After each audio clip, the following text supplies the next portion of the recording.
What's up guys, Houndish here, and today we're jumping into Destiny 2 to take a look at the new, or should I say reprised exotic armor pieces in Season of the Lost. As always, these armor pieces will drop from Legend and Master Lost sectors, so as we level up and unlock mods this season, it is going to get easier and easier to acquire them. For this video though, big shout out to my friend Duddits, who picked up all 3 of the exotics early on in the season, and good luck to you guys hunting them down. But now, let's take a look at all 3 of them in game. So, starting out with the Nothing Manacles for the Warlocks, the exotic bonus is Scatter Charge. You gain an additional Scatter Grenade charge, and it enables tracking for Scatter Grenade projectiles. And so the second charge is kind of self-explanatory, it's just an additional grenade with its own individual cooldown, which is pretty awesome. As for the tracking, it improves the reliability of the individual projectiles in the grenade. It's a slightly difficult one to show or actually get numbers on, but when comparing with and without the Nothing Manacles from a few grenade throws, it is clear that with the exotic, we're seeing the benefits of improved tracking as more of those seekers actually hit targets or travel a little bit further to reach targets. So it definitely makes them better, but it doesn't change the base damage values in any way. So it isn't extremely game changing on its own, but it tightens up the performance of the grenades and helps with consistency. In terms of using the Nothing Manacles, Middle Tree Voidwalker is pretty nice because we get 2 handheld supernovas, which have also been improved damage-wise this season. But taking note of Dark Matter on the Middle Tree Voidwalker, where void ability kills grant health and melee, as well as grenade and class ability energy. Paired with certain mods in the game, you're going to get plenty of grenades. They are, however, probably best with Bottom Tree Voidwalker, as it gets Devour, but also Insatiable, where you get grenade energy back for making kills while in the Devour state. And stacked with a double grenade charge, this enables us to get a ridiculous amount of grenades, especially if you focus on having high discipline armor and weapons with perks like Demolitionist. We've got 2 charges, the grenades are tracking targets more reliably, and by use of Devour, we're earning both of those grenade charges back at a fantastic rate. And so that is a basic look at the Nothing Manacles and how they can work with the subclass trees really nicely. But once again, that's without really getting into additional mods and fuller builds with the exotic. I wouldn't say Nothing Manacles are always going to be the absolute go-to, but they're pretty fun and strong with the right setup, so it'll be a good armor piece to have in your arsenal.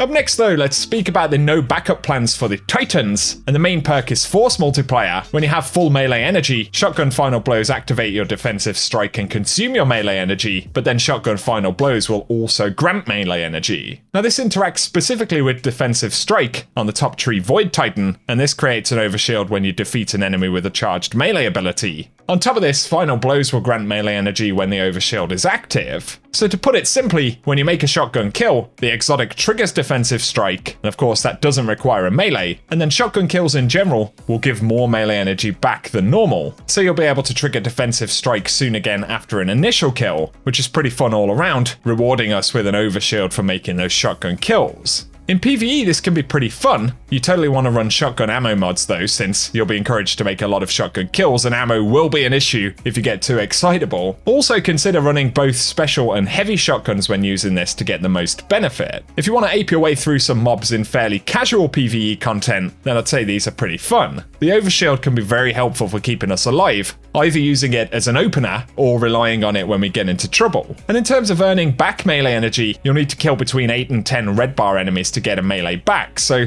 it's a bit of a boost but nothing crazy.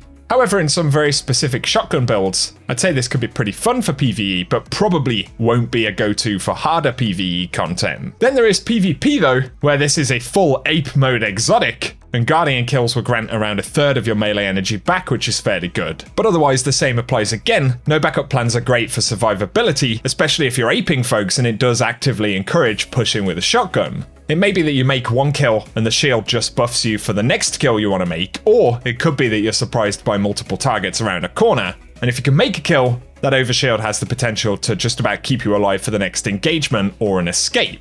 So the more proficient you are with shotguns, the more you'll really benefit from the exotic, and no doubt there will be some players who really lean into this due to their playstyle. However, I feel like other exotic choices for Titans in PvP may still be stronger overall. I'd probably prefer Syntheseps or Dune Marchers most of the time, but these can be pretty fun, and again, we will absolutely see apes having fun with this new exotic. And finally, we have the exotic that's quite possibly causing the most trouble this season so far, but hunters get Radiant Dance Machines. And it's safe to say these can be pretty powerful. So they come with the exotic bonus, the Dance, and activating your dodge ability while near targets allows you to dodge additional times for a short period. And so basically, when you dodge close to an enemy, you get the bonus multi-dodge, which unlocks your dodge for 5 seconds. And this allows us to get 6 consecutive dodges in a row, which is pretty fun in itself. But there are a couple of additional ways that you can set this up. So if you're running stasis, for example, it can be pretty fun using the Winter Shroud aspect, which will also apply slow to enemies that you hit. And you can have a lot of fun slowing a ton of enemies in PvE, but also is something that could be pretty fun and pretty trolly inside of PvP. You've probably also noticed that in the gameplay, we're getting quite a lot of super energy back here as well though. So whatever class you're on, be sure to add dynamo mods to your helmet, as these reduce super cooldown when using a class ability near targets. You can stack 2 of these at once, and you'll see some noticeable super gains when you dodge. However, there is also distribution that can be stacked twice, and this is something else totally worth running, as it reduces all ability cooldowns when using your class ability near targets. And so in that instance, it's also feeding us back melee and dodge energy. And that means that the dodges we're performing are kind of doing work in the build. However, right now, the most broken way to use this, or one of the most broken ways, because there'll probably be a couple of different variants, but if you use all of these mods and the addition of rocking Top Tree Arc Strider, where we get the perk Combat Flow, of course it allows melee kills to recharge our dodge ability, and this means that we can dodge, get the multiple dodges from Radiant Dance Machines, and once they run out, we just get a normal melee kill, and we can begin dodging all over again. With all of those mods active, you can see that we go from no super energy, or more or less no super. Use the first group of dodges one time, and we've got half of our super back. Then we get a melee kill, followed by another set of dodges